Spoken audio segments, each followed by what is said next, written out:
Welcome to E6 TV. Accreditation కార్డులు తగ్గింపుపై రాష్ట్ర వ్యాప్తంగా జర్నలిస్టులు ఆందోళన చేపట్టారు. అక్రిడిటేషన్ కార్డుల వ్యవహారంలో ప్రభుత్వ తీరును సరిగా లేదని, ప్రజాస్వామ్యం వ్యతిరేక ధోరణిగా జర్నలిస్టులు అభిప్రాయపడుతున్నారు. డెస్క్ జర్నలిస్టులు తమ హక్కుల కోసం ఇవాళ రాష్ట్రంలో పలు జిల్లాలోని కలెక్టరేట్ల ఎదురుగా ఆందోళన చేపట్టారు. ప్రజాస్వామ్యంలో ప్రశ్నించే హక్కు కల్పిస్తానని చెప్పిన ముఖ్యమంత్రి రేవంత్ రెడ్డి అదే జర్నలిస్టులు తమ హక్కుల కోసం పోరాడుతుంటే వారిని అరెస్ట్ చేయించడం దుర్మార్గమని మండిపడ్డారు.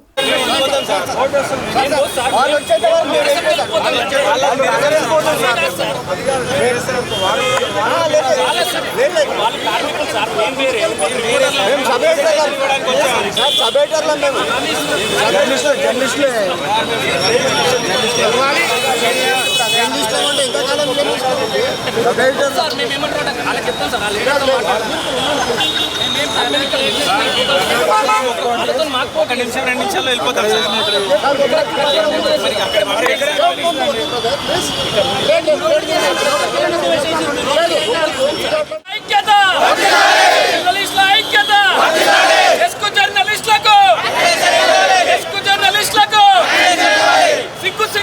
జర్నలిస్టుల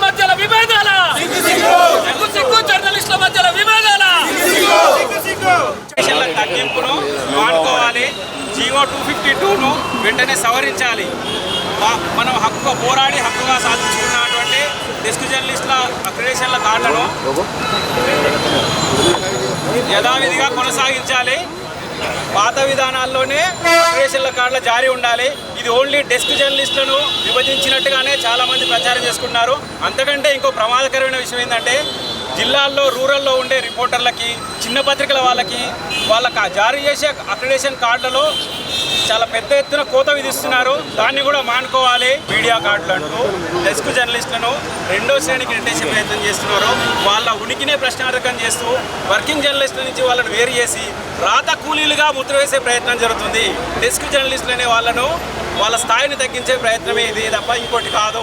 వెంటనే నిర్బంధించిన జర్నలిస్టులందరినీ విడుదల చేయాలని డిమాండ్ చేశారు. మొత్తం 26,000కి పైగా అక్రిడిటేషన్ కార్డులు, 100 కోట్ల జర్నలిస్టులు వెల్ఫేర్ కార్పొరేట్ ఫండ్, ఆరోగ్య కార్డులు, పెన్షన్ సౌకర్యాలు, జర్నలిస్టుల కాలనీ అభివృద్ధి వంటి పలు పథకాల ద్వారా సమాచార విశ్లేషకుల వర్గాలకు బీఆర్ఎస్ ప్రభుత్వం అనుకూలంగా వ్యవహరించదని స్థానిక జర్నలిస్టులు అన్నారు. ఇది ఒక నిరంకుశమైనటువంటి పాలన ఈ రోజు తెలంగాణ రాష్ట్రంలో జరుగుతూ ఉంది. జర్నలిస్టులు ఒక ఫోర్త్ స్టేట్ గా పర్యటన వెళ్తున్నటువంటి జర్నలిస్టులను ఈ రకంగా అరెస్టులు చేయడం, బలవంతంగా తీసుకెళ్లడం ఏదైతే ఉందో, మేము శాంతియుతంగా ఇక్కడ నిరసన ప్రదర్శన తెలియజేయడానికి వచ్చాం. కేవలం కలెక్టర్ల దగ్గర ఈ రోజు మేము వినతి పత్రాలు ఇచ్చి మేము వినతి పత్రాలు ఇవ్వడానికి వస్తే ఈ రకంగా బలవంతంగా ఈ రకంగా అరెస్టులు చేయడం అనేటువంటిది కరెక్ట్ కాదు. ఈ రోజు మేము ఒక మాట చెప్తా ఉన్నాం. మేము శాంతియుతంగా కలెక్టర్ గారికి వినతి పత్రం ఇచ్చి అయ్యా 2 కార్డుల విధానం అనేది కరెక్ట్ కాదు డెస్క్ జర్నలిస్ట్ చెప్పడానికి వస్తే ఈ రోజు ఈ రకంగా అరెస్ట్ చేయడం అనేటటువంటి దాన్ని తెలంగాణ తీవ్రంగా ఖండిస్తా ఉన్నాం.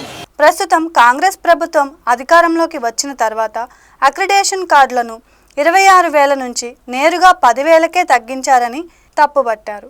ఇది జర్నలిస్టుల జీవనోపాధికి నేరుగా దెబ్బ అని, ఇలా సమాచార విశ్లేషకులపై విధించిన ఆంక్షలు ప్రజాస్వామ్యంలో అంగీకరించరానివని వ్యాఖ్యానించారు.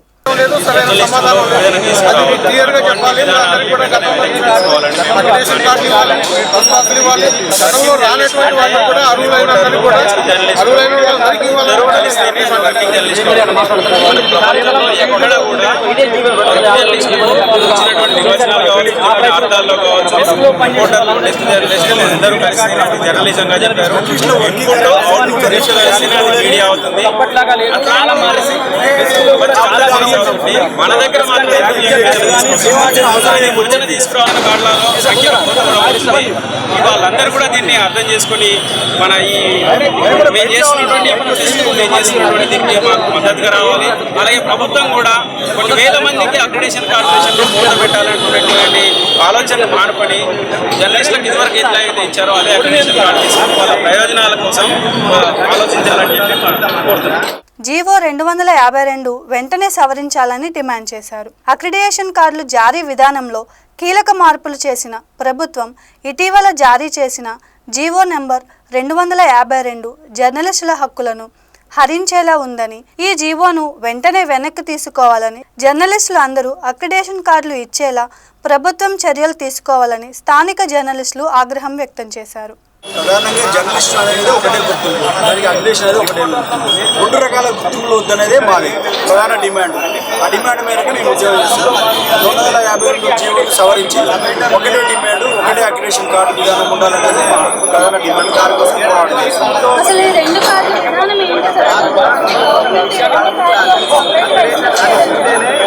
రెండు కార్డుల విధానం అనేది అవుట్పుట్ అనే నిర్దేశం ఉండదని అంటున్నారు, కానీ దానికి సంబంధించి సరైన ఎక్స్ప్లెనేషన్ లేదండి. లేదు, గతంలో ఉన్నది. గతంలో ఉన్నదాన్ని చేయడం వల్ల వచ్చే ప్రయోజనం వాళ్ళకి తెలియదు. మీడియా కార్డుల వల్ల డెస్క్ జర్నలిస్టుల ప్రయోజనాలకు వచ్చే ఇబ్బంది ఏం లేదు. వాళ్ళకి అన్ని సంక్షేమ పథకాలు అందుతాయని చెప్పి అన్ని సంక్షేమ పథకాలను అలాగే కొనసాగించే పక్షంలో అక్రిడియేషన్ కార్డులను కూడా అలాగే ఇస్తే వచ్చే నష్టం చేయాల్సిన అవసరం లేదు. ఈ విభజన తీసుకొచ్చి డెస్క్ జర్నలిస్టులు అంటే ఏదో తక్కువ అనే అభిప్రాయాన్ని కలిగజేయడం, వాళ్ళని ఏదో ఆంధ్రప్రదేశ్గా ముద్ర వేసే ప్రయత్నంగానే మేము భావిస్తున్నాం. ఇది జర్నలిస్టుల్ని కాస్త డెస్క్లో పనిచేస్తున్నంత మాత్రాన, బయటకి ఎక్స్పోజర్ లేనంత మాత్రాన వాళ్ళను ఒక రాత కూలీలుగా చేసేటువంటి ప్రయత్నంగానే భావించాల్సి వస్తుంది. అటువంటి ముద్రే వేసే ప్రయత్నం జరుగుతుందని మేము భావించాల్సి వస్తుంది. అక్రిడియేషన్ కార్డుల తగ్గింపుపై రాష్ట్ర వ్యాప్తంగా జర్నలిస్టుల ఆందోళన, కలెక్టరేట్ల ఎదురుగా నిరసన చేపట్టిన జర్నలిస్టులు. కార్డుల విధానం రద్దు చేయాలి, అందరికీ సమానంగా అక్రిడియేషన్ మాత్రమే ఇవ్వాలి, సంక్షేమ పథకాలైతే ఏమి ఇవ్వట్లేదు. మేము కోరేది ఒకటే, ఈ రెండు కార్డుల విధానం తీసేసేయాలి, అందరికీ ఒకటే కొడుకు కింద, అంటే అక్రిడియేషన్ ఏదైతే ఉందో దాని కిందనే తీసుకురావాలి, అందరికీ అక్రిడియేషన్ ఇవ్వాలి. అదే మా డిమాండ్. రేవంత్ ప్రభుత్వం తీరుపై డెస్క్ జర్నలిస్టులు ఆగ్రహం. ప్రజాస్వామ్య వ్యతిరేక ధోరణి అంటూ విమర్శలు. నిర్బంధించిన జర్నలిస్టులను వెంటనే విడుదల చేయాలని డిమాండ్ చేశారు. బీఆర్ఎస్ కాలంలో 26,000 అక్రిడిటేషన్ కార్డులు, 100 కోట్లు కార్పస్ ఫండ్ చేయమని హామీ ఇచ్చారని జర్నలిస్టులు కాంగ్రెస్ ప్రభుత్వం 26,000 నుంచి 10,000కే తగ్గింపుపై తీవ్ర అభ్యంతరం వ్యక్తం చేశారు. జర్నలిస్టుల హక్కులను హరించిన జీవో 252ను వెంటనే సవరించాలని జర్నలిస్టులు డిమాండ్ చేశారు. ఓన్లీ మనం శాంతియుతంగా నిరసన కార్యక్రమంలో భాగంగా ఇది చేస్తున్నాం. ప్రభుత్వం దృష్టికి సమస్యను తీసుకుపోవాలి. అసలు సమస్య ఎక్కడ జరిగింది అనేది వాళ్ళకి చాలా మందికి ఆఫీసర్లకు తెలియదు. ఆఫీసర్లు చేసిన తప్పిదం కాబట్టి గవర్నమెంట్ దృష్టికి మనం తీసుకెళ్తే ఒకసారి అది ఏం జరిగింది అనేది వెరిఫై చేసిన తర్వాత కూడా ఇట్లానే ఉంటే మనకి ఇంకొక 2 నెలల తర్వాత కానీ అక్రిడిటేషన్ రావు. కొత్త అక్రిడిటేషన్ ఇప్పుడే ఇవ్వరు, నెక్స్ట్ మంతే ఇచ్చే అవకాశం లేదు. కాబట్టి మనకు ఫిబ్రవరి, మార్చిలో ఇస్తారు అక్రిడిటేషన్. అప్పట్లోపు ఈ జీవోను సవరించుకోకపోతే ఓన్లీ డెస్క్ జర్నలిస్టులకే కాదు, జర్నలిస్టులకు కూడా నష్టం జరుగుతుంది. గతంలో ఒక్కొక్క పేపర్ నుంచి 20-25 అక్రిడిటేషన్ ఓన్లీ రిపోర్టర్లకే ఉంటుంది, డెస్క్ వేరే. కానీ ఇప్పుడు 8-12 మాత్రమే ఇస్తారు. కొన్ని పేపర్లకు 8, కొన్ని పేపర్లకు 12, అంటే సగానికి సగం తగ్గుతుంది. ఇది అందరు జర్నలిస్టుల సమస్య. అందరం ఐక్యంగా మనం కొట్లాడడానికి ప్రయత్నం చేద్దాం. అందరం ఐక్యంగా సమస్య పరిష్కారం కోసం చూద్దాం. కొంతమంది మనం రెచ్చగొట్టడానికి ఏదో చేయడానికి చేస్తుంటే మనం రెచ్చిపోయినాం అనుకోండి, మన సమస్యకు అసలుకే ఎసరు వస్తుంది. అధికారులు బాగా స్పందించారు, ప్రభుత్వం దృష్టికి తీసుకెళ్తారు. దీంతో పాటు ఏంటంటే మనం 2-3 రోజుల నుంచి మంత్రి గారి అపాయింట్మెంట్ కోసం కూడా ఎదురు మన సంఘం నుంచి మంత్రి గారు వేరే కార్యక్రమాల్లో బిజీ ఉండటం వల్ల హైదరాబాద్లో లేరు. అయితే ఈరోజు ఖమ్మంలో మన వాళ్ళు డెస్క్ జర్నలిస్టుల యూనియన్ ఖమ్మం వాళ్ళు కూడా ఆ రోజు ఇక్కడ కలుస్తున్నారు. అవసరమైతే ఈ రోజు సాయంత్రం కానీ రేపు కానీ ఇక్కడికి కూడా మంత్రి గారిని కలిసి వివరంగా విషయాన్ని చెప్పి 252 జీవోలు సవరించాలనేది మంత్రి గారి దృష్టికి కూడా తీసుకోబోతున్నాం. మీరందరూ సహకరించినందుకు మీ అందరికీ డెస్క్ జర్నలిస్ట్ సంఘం తరఫున కృతజ్ఞతలు.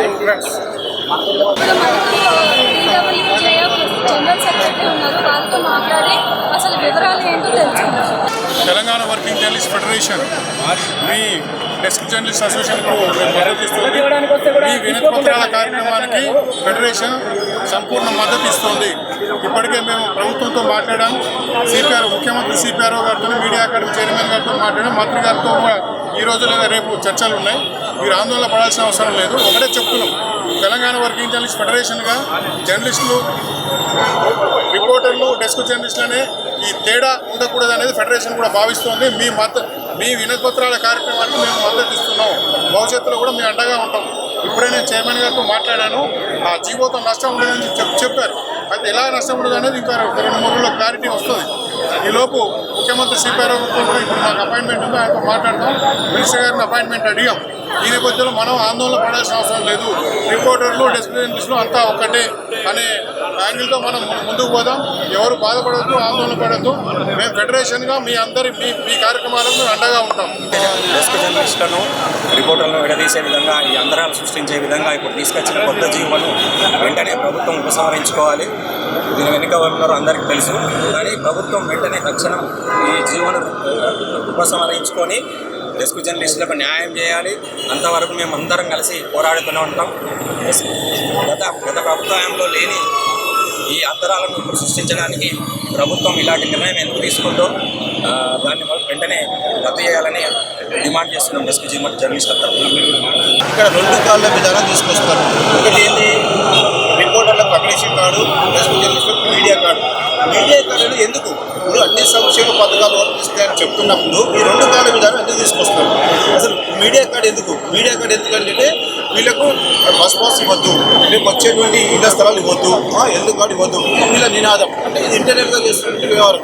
కాబట్టి డెస్క్ జర్నలిస్టుల యొక్క బాధలు అర్థం చేసుకొని శ్రీనివాస్ రెడ్డి గారు మీరు కూడా ఒక డెస్క్ జర్నలిస్టుకి ఈరోజు ఆ స్థాయికి ఎదిగినారు. కాబట్టి డెస్క్ జర్నలిస్టుల బాధలు అనేది మీకు పూర్తిగా తెలుసు. కాబట్టి గవర్నమెంట్ మీరు ఉన్నటువంటి సంక్షేమ పథకాలతో పాటు అదనంగా చేర్చాలి. అంతేగాని డెస్క్ జర్నలిస్ట్ అనేటువంటి వాళ్ళు ఇలా మాట 10-15% మాత్రమే ప్రయాణం చేస్తున్నారు. ఇలా రాష్ట్రంలో ఉన్నటువంటి ప్రతి మహిళకు బస్ పాస్ ఫ్రీగా కల్పిస్తున్నప్పుడు డెస్క్ జర్నలిస్ట్ వల్ల గవర్నమెంట్కి ఎన్ని కోట్ల నష్టం వస్తుంది?